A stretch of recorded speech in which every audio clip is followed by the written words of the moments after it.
A woman who was Queen of England 17 days ago is about to discover whether she'll live through the morning. Anne Boleyn has been waiting for this moment for 4 days, ever since a rigged jury condemned her to death for crimes she didn't commit. But here's what should shock you. The executioner hired to kill her arrived at the Tower of London 6 days ago. 6 days. That means he was summoned before her trial even began. The verdict was decided before a single witness testified. The execution was planned before she was formally accused. In exactly 2 hours and 13 minutes, Anne Boleyn will kneel on a scaffold built specifically for her death. A French swordsman will swing a blade weighing 4 pounds at her neck. If he's skilled, and he'd better be, because this is the first time in English history that a queen has been executed, her head will separate from her body in one clean stroke. If he's not skilled, well, we'll get to that horror later.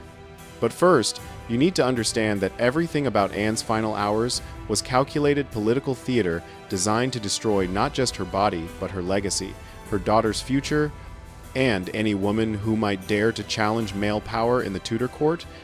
This is the story of how quickly you can fall from absolute power to public execution, and why the method chosen for Anne's death reveals more about Henry VIII's twisted psychology than any history book admits. Let's start with context most people miss. Execution in Tudor England was a public spectacle designed to terrorize the population into submission. The standard method for commoners was hanging, where victims strangled slowly for up to 20 minutes before death. For traitors, men faced hanging, drawing, and quartering, a process so brutal that describing it fully would violate YouTube guidelines.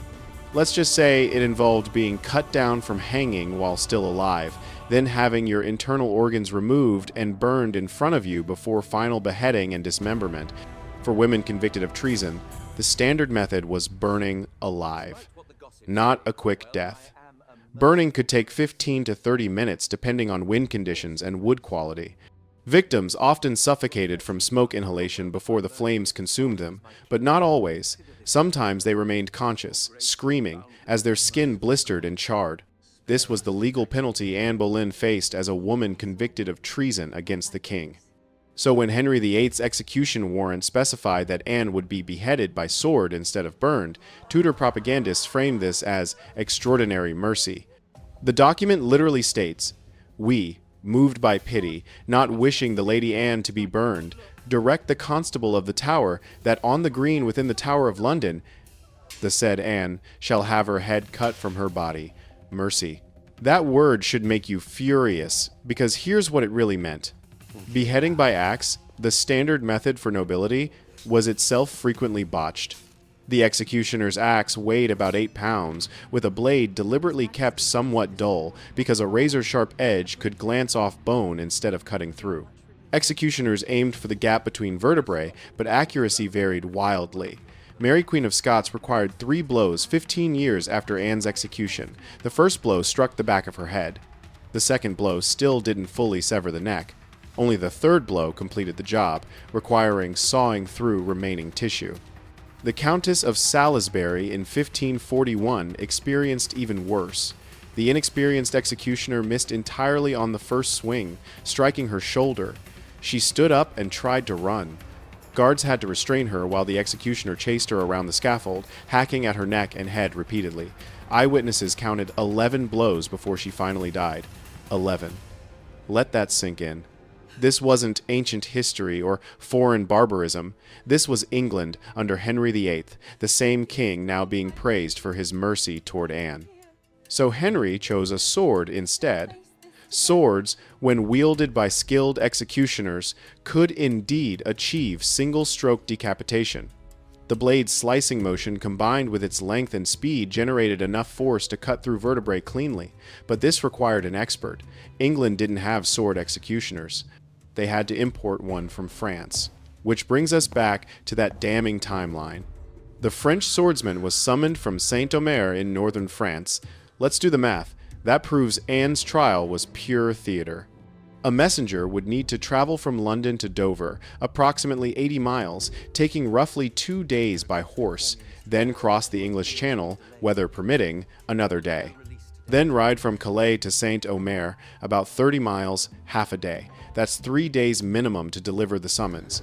Then the swordsman needs the same 3 days to make the return journey. 6 days total, at absolute minimum, assuming perfect weather and no delays. The swordsman arrived at the Tower on May 18th. Count backward 6 days. That's May 12th. Anne's trial took place on May 15th. She was arrested on May 2nd. So the order to summon the executioner was sent before Anne was even formally accused, let alone tried or convicted. The verdict wasn't determined by evidence.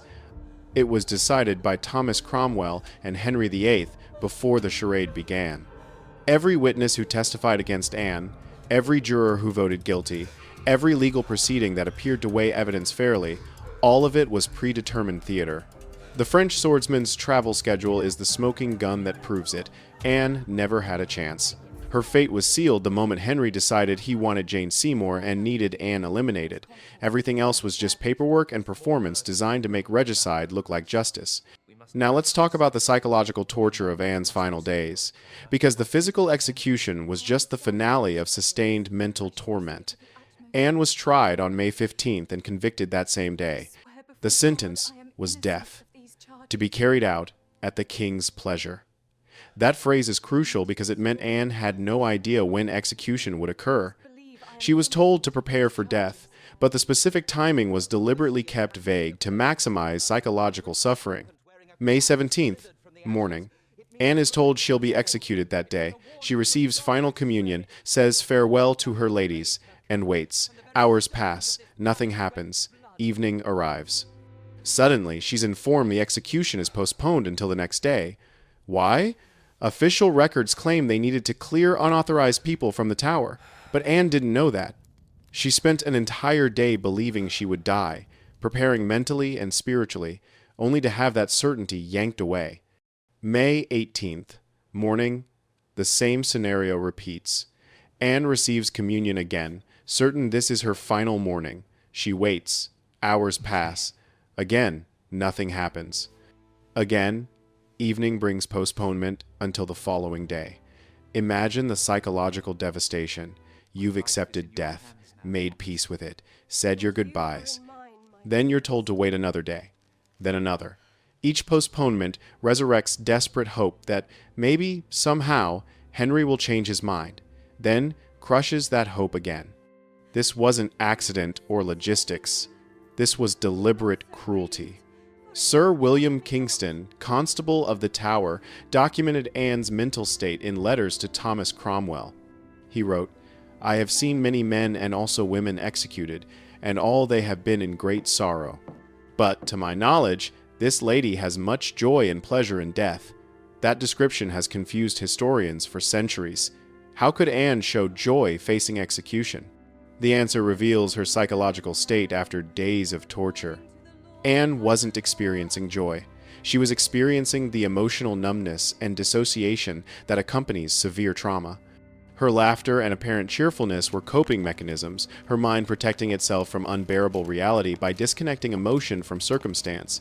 Modern psychology recognizes this as a trauma response. Tudor observers interpreted it as supernatural composure or possibly madness. Kingston also noted that Anne's mood swung wildly between despair and hope. One moment she'd be joking with her ladies, the next she'd be weeping. Then she'd be calmly discussing her execution as if planning a dinner party. These aren't the moods of someone at peace.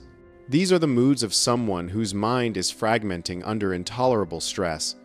The 2-day delay transformed Anne's mental state from acceptance to this volatile psychological breakdown, oscillating between hope that Henry would pardon her and despair that he wouldn't. And through it all, Archbishop Thomas Cranmer paced his garden at Lambeth Palace 2 miles upriver, torn apart by the knowledge that Anne was innocent but powerless to save her. Cranmer knew Anne better than perhaps anyone at court because he served as her personal confessor. In Catholicism and early Protestantism, confession wasn't optional. It was mandatory for receiving communion and achieving salvation. If Anne had committed adultery with 5 men, including her own brother, if she had genuinely conspired to murder the king, she would have confessed those sins to Cranmer to achieve forgiveness before death. Catholics and Protestants both believed dying in a state of unconfessed mortal sin meant eternal damnation.